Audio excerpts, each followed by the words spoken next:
শহীদ president Ziaur রহমানের ৪৫তম মৃত্যুবার্ষিকীতে নানা আয়োজন রাখা হয়েছে। এর মধ্যে রাজধানীর বিভিন্ন পয়েন্টে গরিব ও দুস্থদের জন্য বস্ত্র ও খাবার বিতরণ কর্মসূচিতে যোগ দিয়েছেন বিএনপি চেয়ারম্যান তারেক রহমান। তিনি এই মুহূর্তে আছেন মিরপুরের বাংলা কলেজে। আমরা সরাসরি চলে যাচ্ছি সেখানে।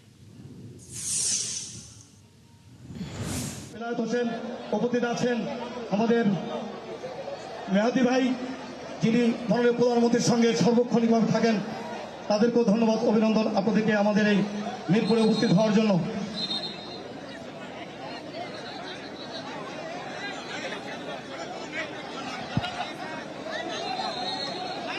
উপস্থিত আছেন মোহাম্মদ শামীম পারভেজ, উপস্থিত আছেন হুমায়ুন রহমান, জিয়াউর রহমান জিয়া, রিজাউল হোসেন রিয়াজ, আমাদের বিএনপি সকল মহলের নেতৃবৃন্দ, আপনাদেরকে ধন্যবাদ।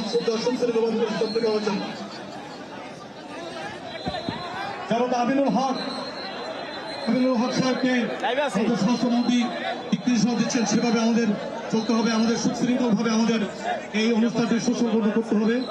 আমাদের সকলকে সহযোগিতার হাত বাড়িয়ে যেতে হবে।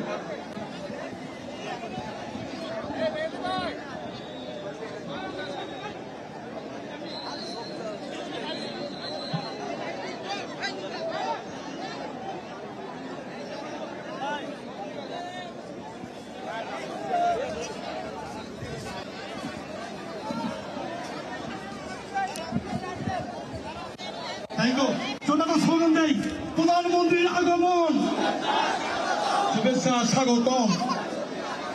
আমরা প্রধানমন্ত্রীর জন্য দোয়া করবো, উনি যেন বাংলাদেশের মাটির মানুষকে বিশ্বের মানচিত্রে মাথা উঁচু করে দাঁড়ানোর জন্য যে আহ্বান চেষ্টা করে যাচ্ছেন, সেটা যেন উনি সফল হন ইনশাল্লাহ। সবাইকে ধন্যবাদ, অভিনন্দন। সুশৃঙ্খল ভাবে থাকার জন্য অনুরোধ জানাচ্ছি।